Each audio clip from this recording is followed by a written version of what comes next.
Today is the 17th of Tammuz, and it is one of the four fasts that marks the destruction and is supposed to be a day of mourning for the destruction of the temple. There were two temples. The first temple, which was in the days when there were kings of Israel, and it harks back to the days of the judges and the days of Moshe Rabbeinu. The second temple was during the period of what we could say was the Romans, ending with today's exile.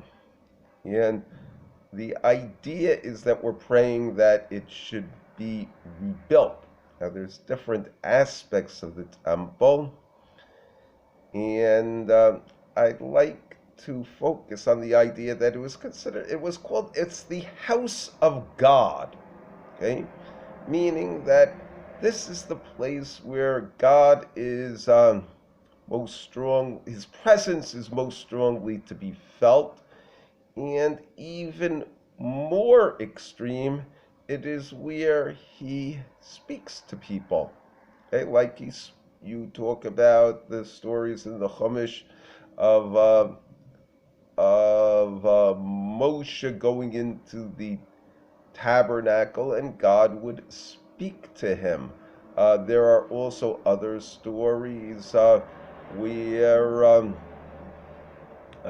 we talk about Rivka, our matriarch, inquiring of Hashem, and the Midrash says she went to the yeshiva of Shem, one of the sons of Noah, and Aver, who was, I think, his grandson or great-grandson. They were first educators,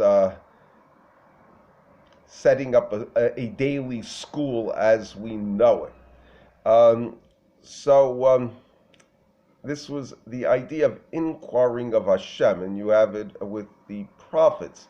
Now, to start understanding it, I'll tell a little joke where it says that there was a rabbi, and he had served in the town for many years, and one day he quit, and the people were very surprised. They had no idea why he would quit.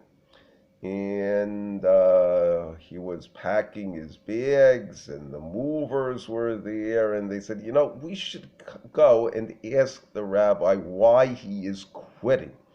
So they sent a representative, and they asked him, and he said, I have been here 10 years, and this is the first question I've ever gotten.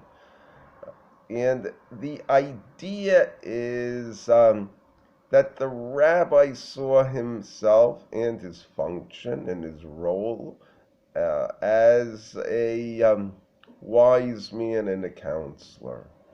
And for the people of the town, that was a very strange and alien idea that you talk to the rabbi about anything. Okay? And that's the mashal. The nimshal is, so to speak, we are supposed to be inquiring of God. The story of Saul, who was looking for his father's donkeys, and he didn't know if he was going to find them or not. He had been looking a while. So, do I give up on this thing or keep going? And he asks Shmuel, Navi, he says, no, keep trying. You're going to find them. You have the flip side of that with Shaul, King Saul, where he's going to go out to war. Same Saul. And Shmuel is supposed to be bringing a sacrifice to show his devotion to God. And Saul gets sick of waiting for him, and he just offers the sacrifice for himself. And then Shmuel shows up, and he says, because you did this, you are not going to remain as king of Israel. And the idea was that The reason he was king of Israel, or becoming king of Israel, was because was somebody who would inquire of Hashem.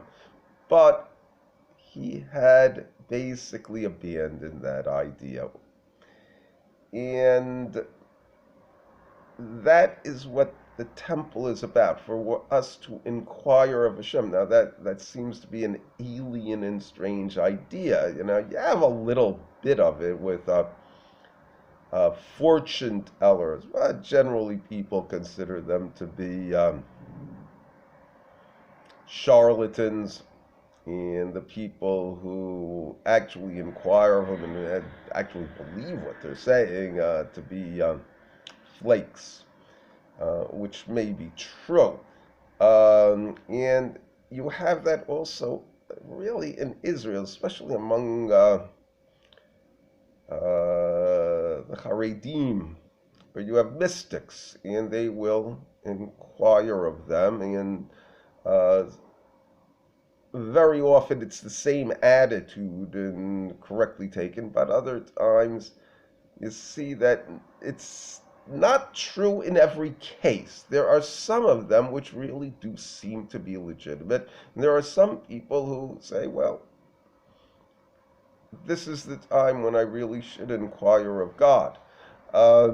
And sometimes you get the answer that you find pleasing, and other times it's not the answer that you were looking for, but you see, it's the right answer and I'm better off for it. And what you'll find with human beings today is the attitude of the power of my hand has done all this good stuff. Rugged individuals. I'm tough. I'm self-reliant. I don't need anybody else's help. And it's Milton in Paradise Lost, where he says that what did Sutton say that made him rebel? He said, I would rather rule in hell than serve in heaven. And ultimately, the way that we get the temple back is we say, no, I don't have all the answers, but God does have all the answers. And sometimes when I'm really befuddled, I'm going to have to inquire of Him.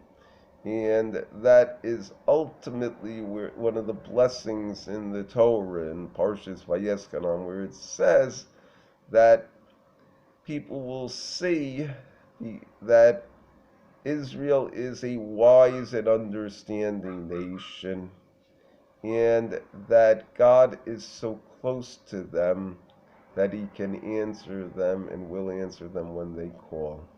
Thank you.